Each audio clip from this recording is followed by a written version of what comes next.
What's up, Joe? What's up, everybody? The Washington Nationals are World Series champs. Our man Rob Duran joins me to put a bow on the 2019 postseason and to take a look at the upcoming free agent market. There's a lot to talk about, so let's get right to it. Rob Duran, Jeff Fannell, Sports 360.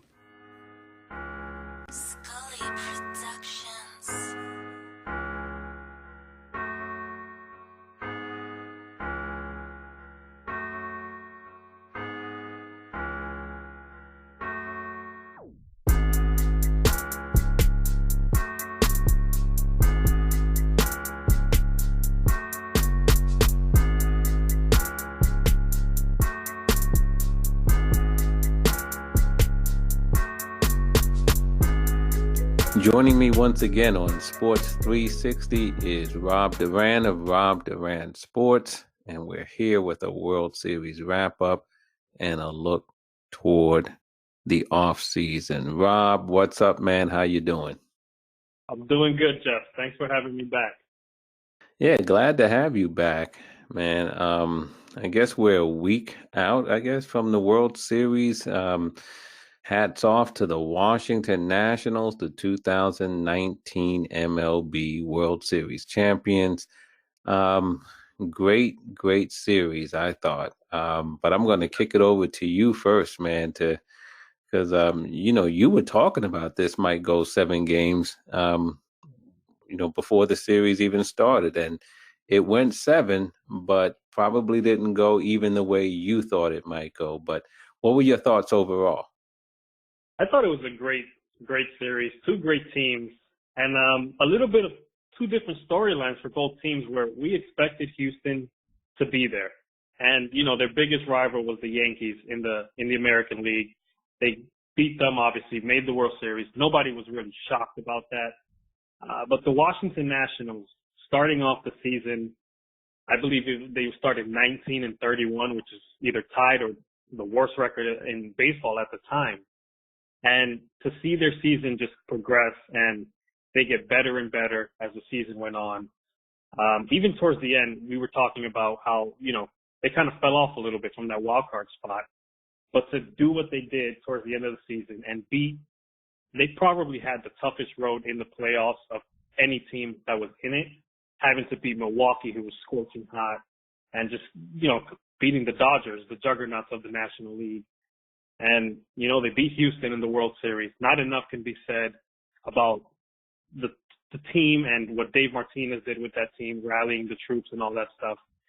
And, and I think that's the big thing for the Nationals. They lose Bryce Harper in the offseason, and nobody knows what to expect from this team moving forward. Yet, here they are, standing today as World Series champs for the 2019 season, I'm sorry. And, with Houston, we expected them to be there. And, the series didn't disappoint in my eyes. I obviously thought Houston would win. I thought, between Verlander and Cole, it would be hard to beat that team and beat those guys multiple times. But the Washington Nationals found ways to win, especially late in games. And it was just a great series overall.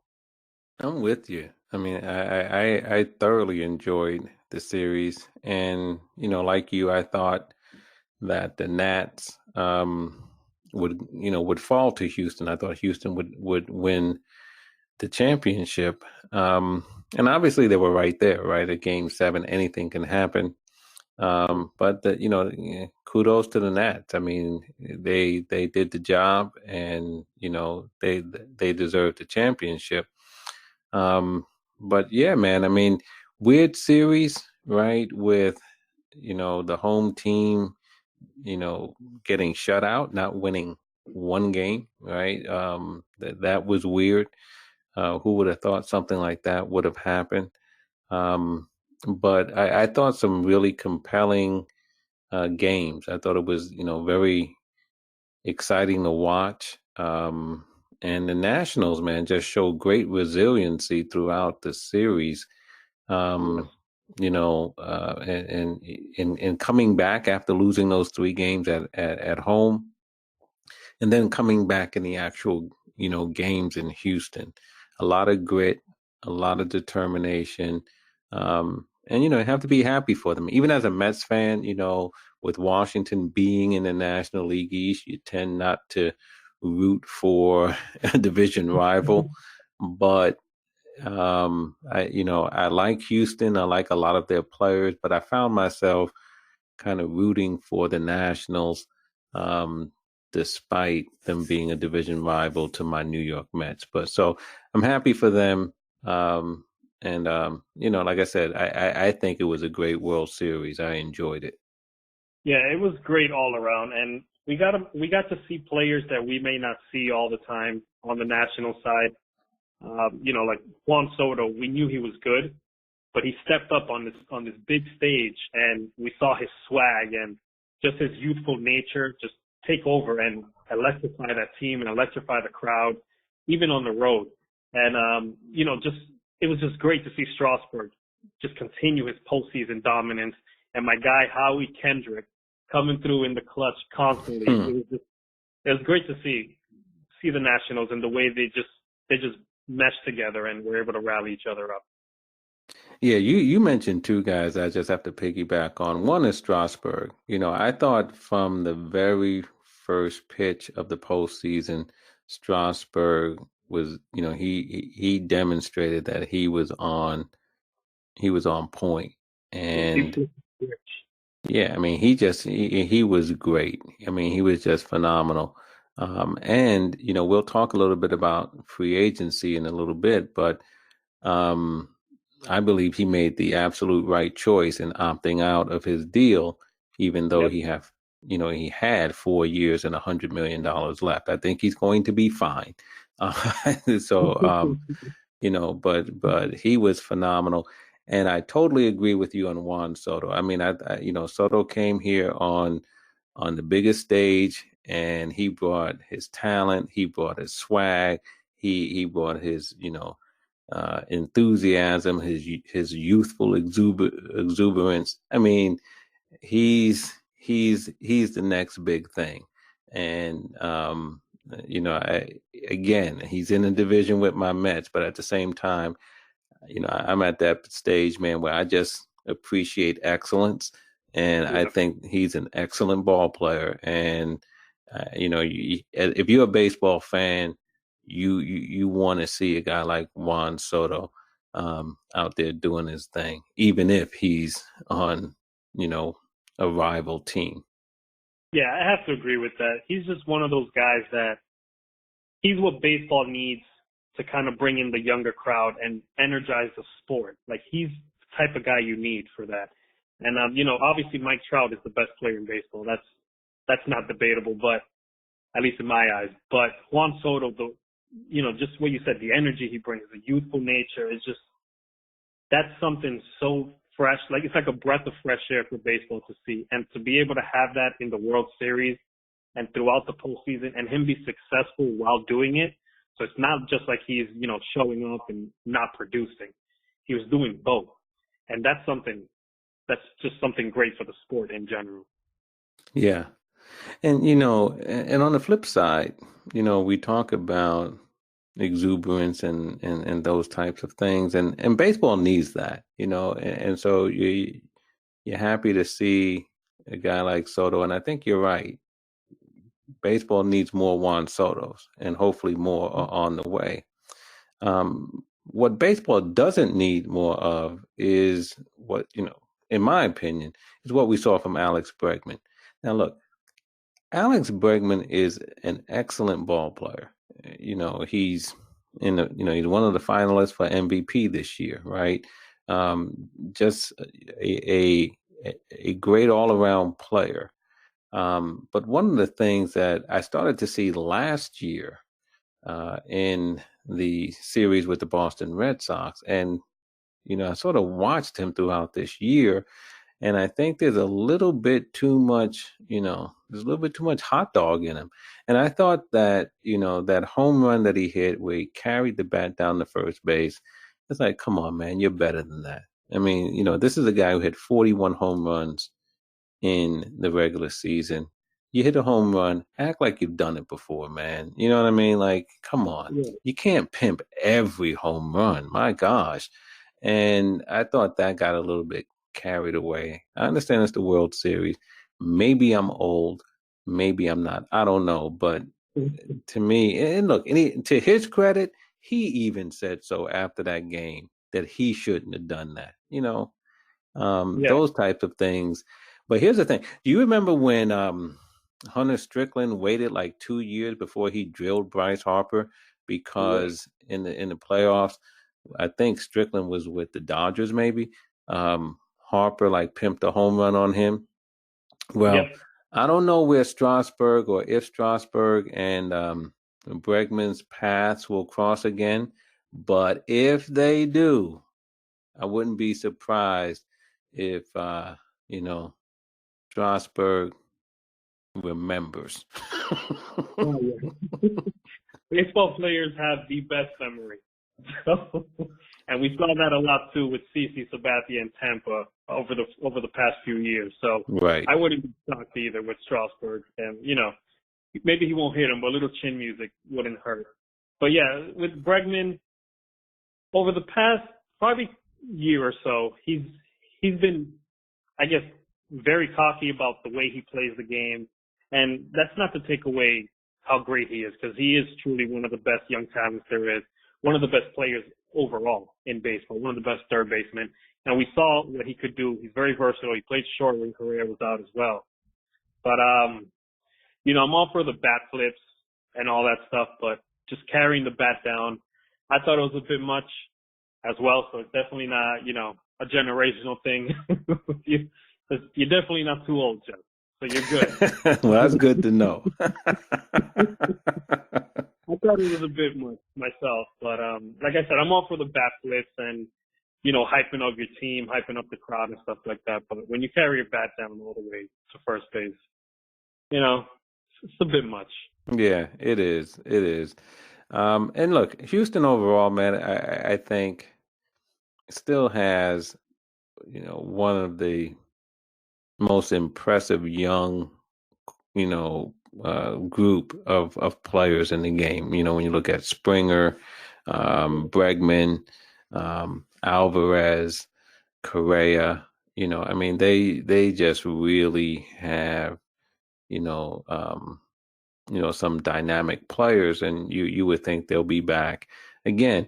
Cole hitting the free agent market. We'll see what happens there. I saw a headline today where, the owner of the Astros said, "Don't count us out. We're going to take a real run at Cole."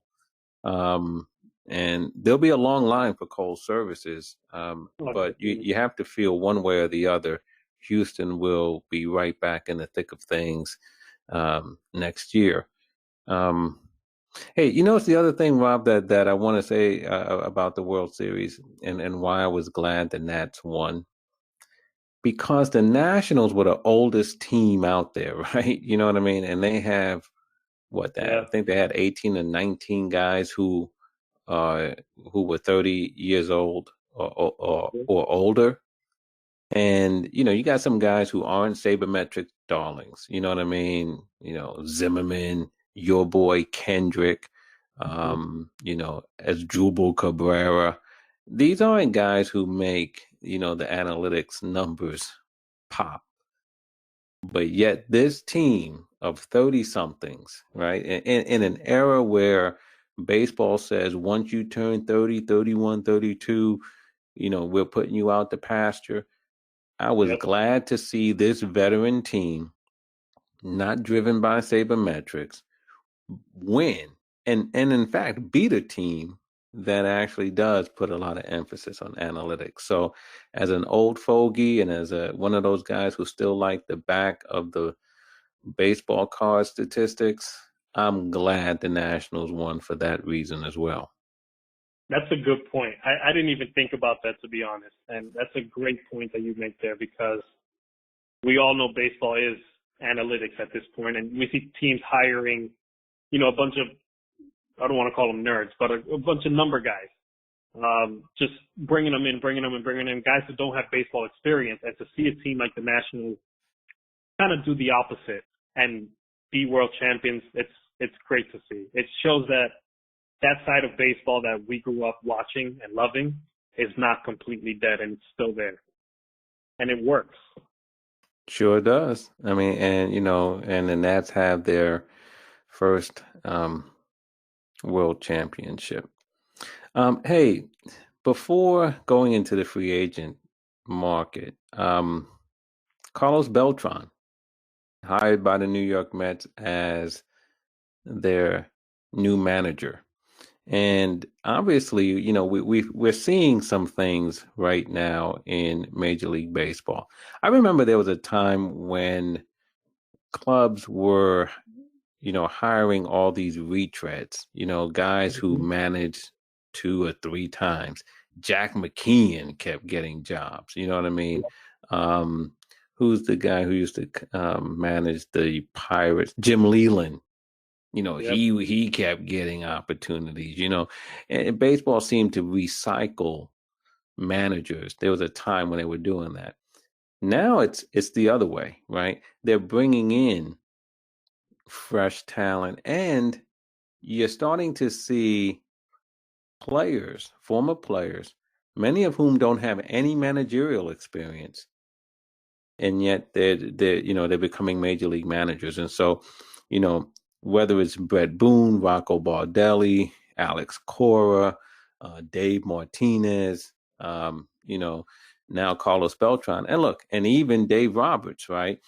But you're starting to see that, and I think there's some economics involved. I think they're not paying these guys a lot compared to back in the day when they had to pay Torrey and Socha and Bruce Bochy. Those guys were making $5, $6, $7 million. They're not paying managers that much these days, but they certainly are bringing in former players, many of whom haven't managed before, because these others that I just mentioned have had some real success.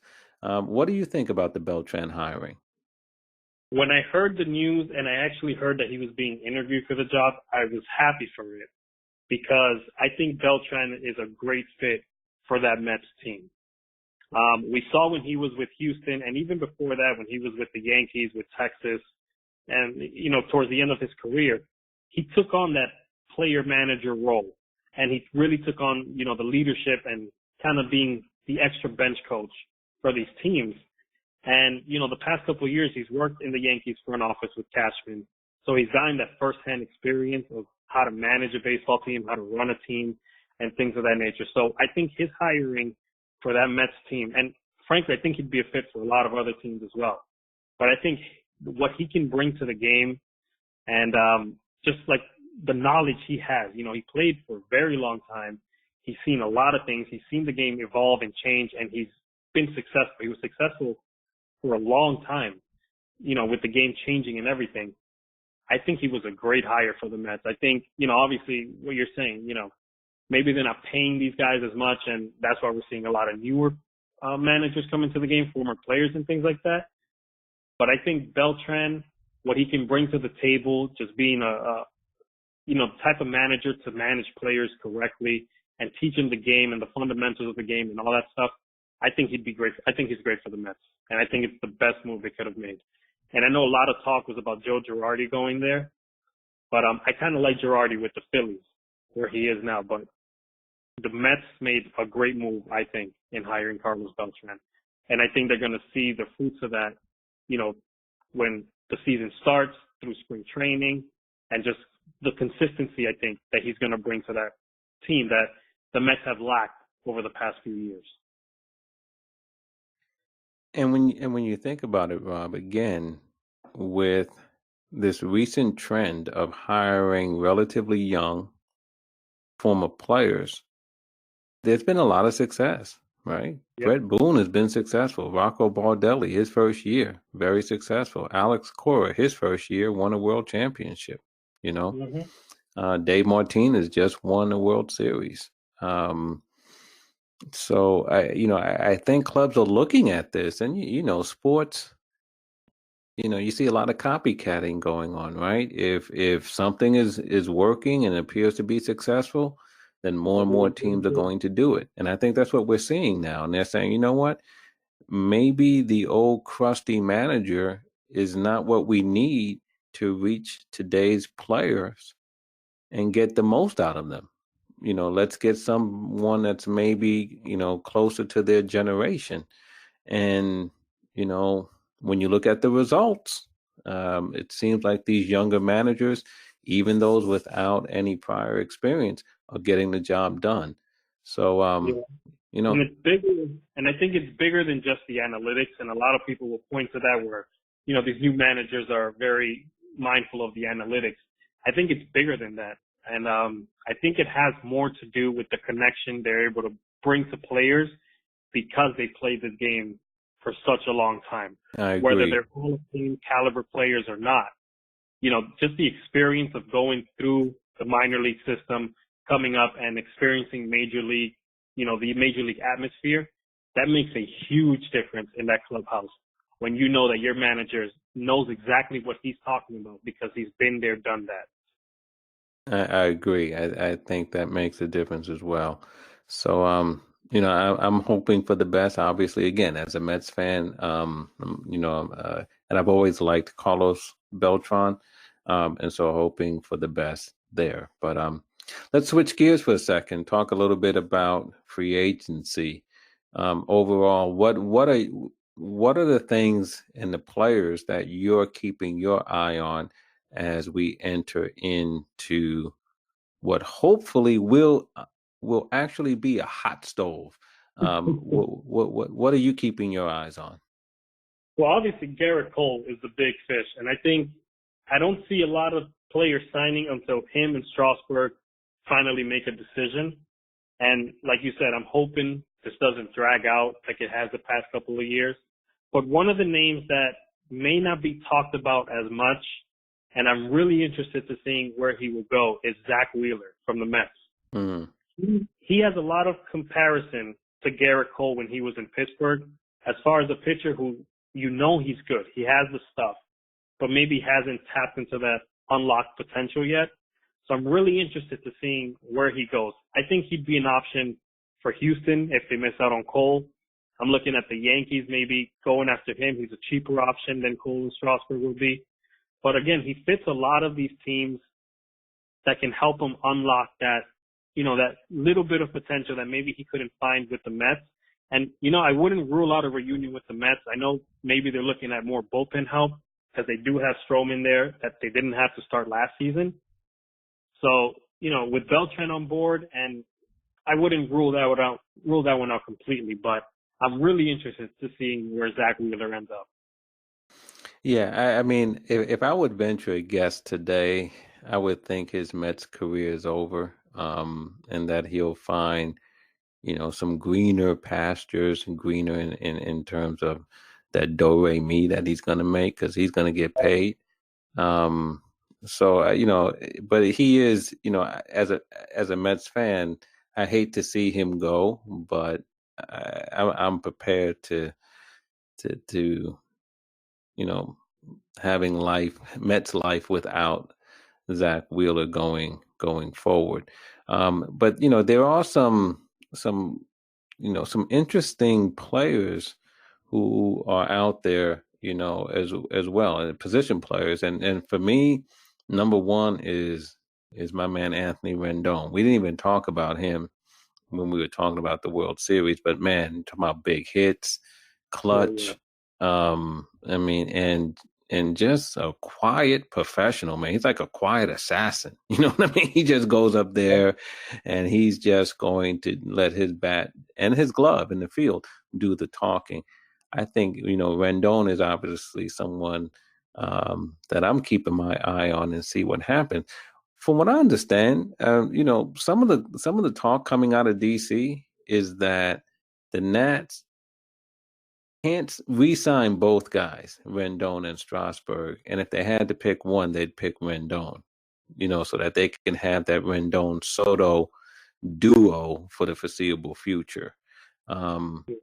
interesting because I don't think they can afford to lose a guy like Strasburg because Scherzer has shown the body could be breaking down a little bit. And, you do have Corbin, but you know what I'm saying? Like, what else do you have as far as the rotation goes? So the Rendon situation is interesting to me. Whether or not he returns to the Nats or goes someplace else is something to keep an eye on. Yeah, and I think this is the off season that maybe the front office was thinking of when they let Bryce Harper walk, and the fact that they had Victor Robles and Juan Soto, in the outfield to kind of mitigate that loss of Harper. But it will be interesting to see if the Nationals, now they're big on their deferred money with contracts like they did with Scherzer. So it'll be interesting to see if they can sign both players and how they will maneuver the contracts around. But it'll be tough because, like you said, Scherzer was hurt this year with the back injury, and we even saw that in the World Series. The guy couldn't even get dressed.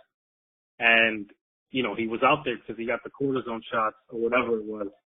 But it'll be either loss if they lose Rendon or Strasburg is going to be huge, because losing Strasburg in that rotation, completely changes around the dominance that pitching staff has. But then losing Rendon's bat and his quiet leadership and just how clutch he is as a player on both sides of the ball, that's not something you can just replace. So, you're right. Losing Rendon and seeing what happens with his status as a free agent, that's definitely a big move and something to keep our eyes on. And Rob, another thing that I believe is going to be a big story in this offseason doesn't even involve a free agent, and that's Mookie Betts and whether the Red Sox end up moving him. The price tag is going to be extraordinarily high for any team that looks to acquire Mookie Betts, but all the headlines are pointing toward the Red Sox actively exploring moving, last year's MVP. So, what do you think about that? I hope he gets traded today, and and the Yankees don't have to deal with him ever again. But, JD Martinez opted in to his contract, so he stays. Obviously, David Price, huge contract. They just gave Chris Sale and Xander Bogaerts big money. And going into this offseason, the Red Sox want to shed payroll.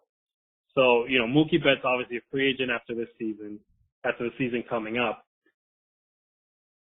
The question is are there going to be any takers for any of those other big contracts? And I would imagine no. Because do you take a chance on a David Price that's obviously in decline and has, his body's breaking down as well with multiple injuries over the past couple of years?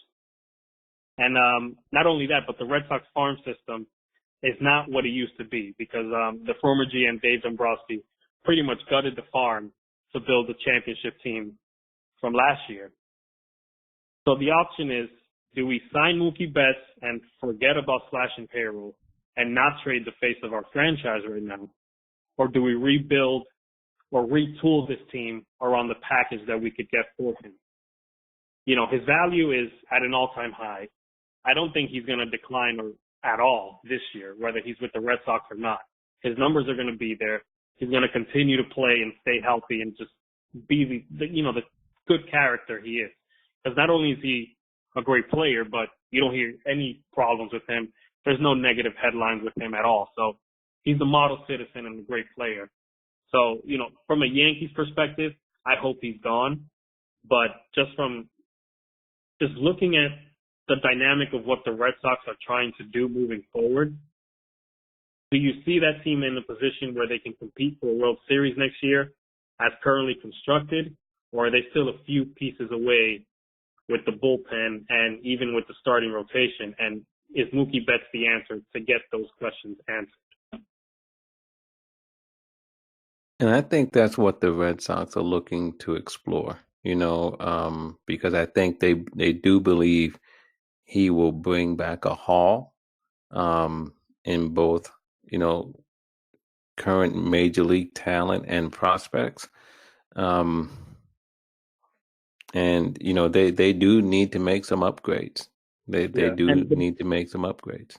and the biggest challenge with Mookie is he's probably not going to sign an extension with anyone if he gets traded this offseason. So that also lessens the package that the Red Sox would get in return. So that's another big risk that the Red Sox have to face. And to be honest, Jeff, I'm glad I'm not in that front office right now trying to figure out what the heck I'm going to do with my best player and whether I should trade him or not, and not get the return that maybe I would get, and not to say that they should have traded him a couple of years ago, but had they traded him a couple of years ago with a few more years on his deal, the return would have been much greater. So it's going to be a hard, gut-wrenching offseason for Red Sox fans.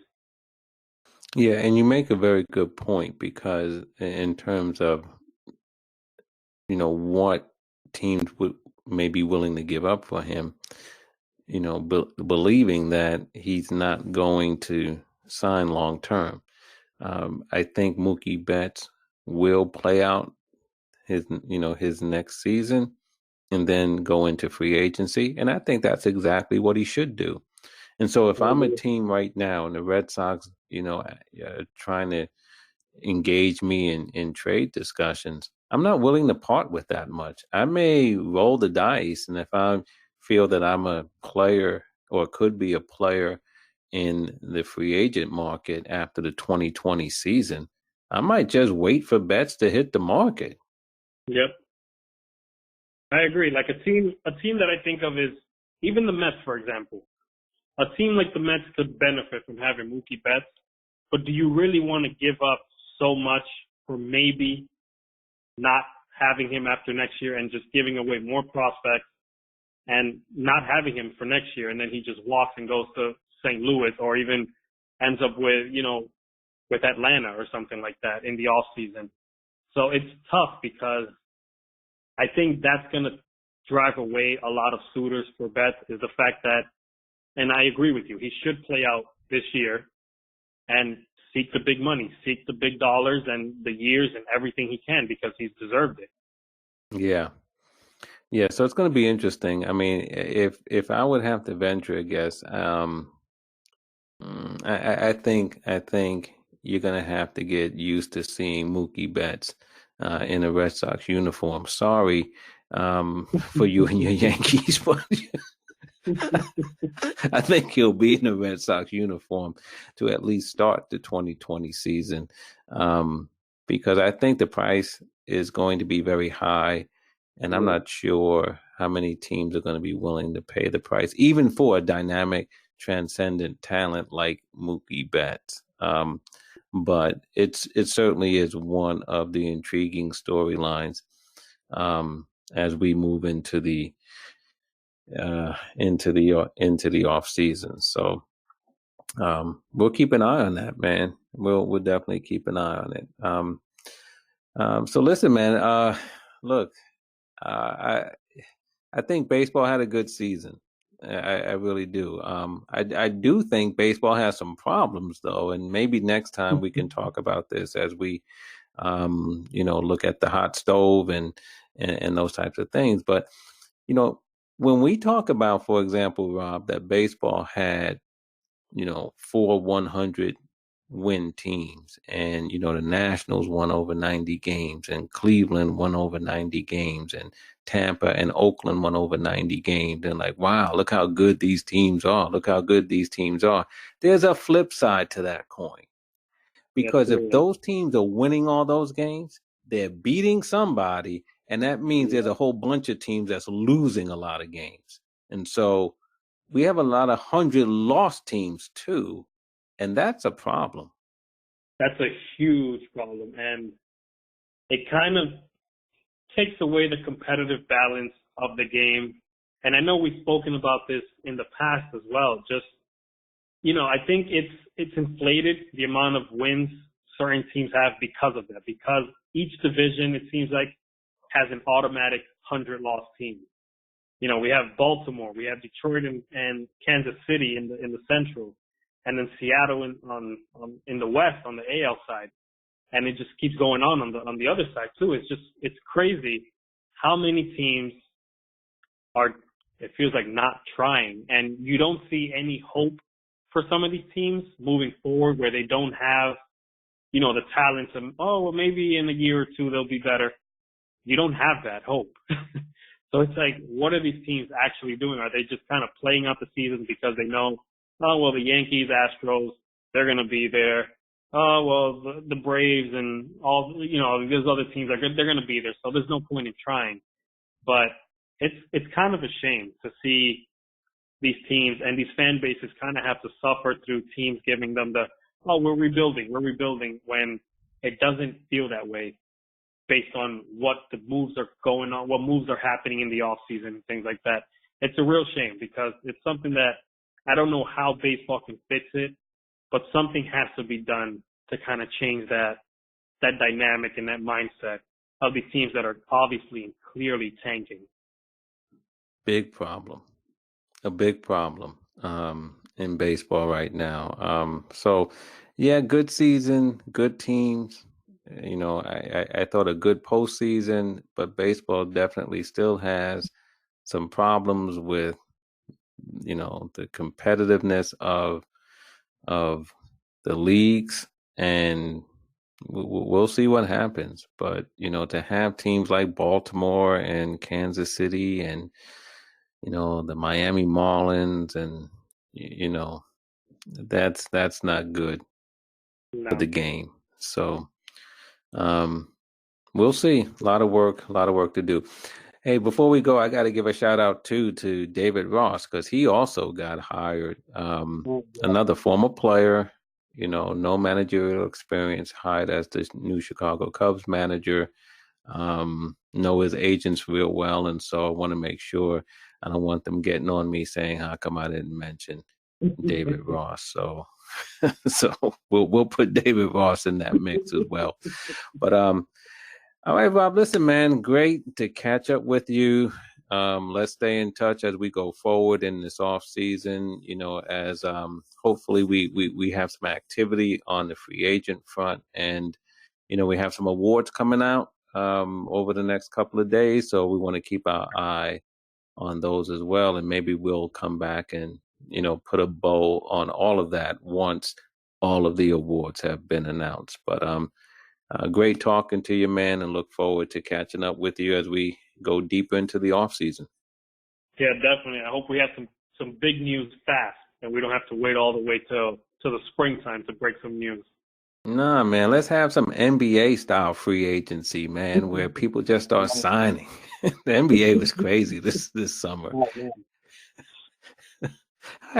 How can you have $164 million deal 10 seconds into free agency?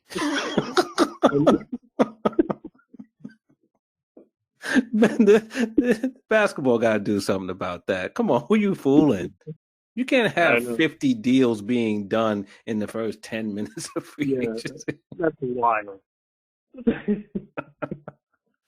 But at the same time, baseball shouldn't have to wait until February and March to sign their free agents. Let's go, baseball. Let's go.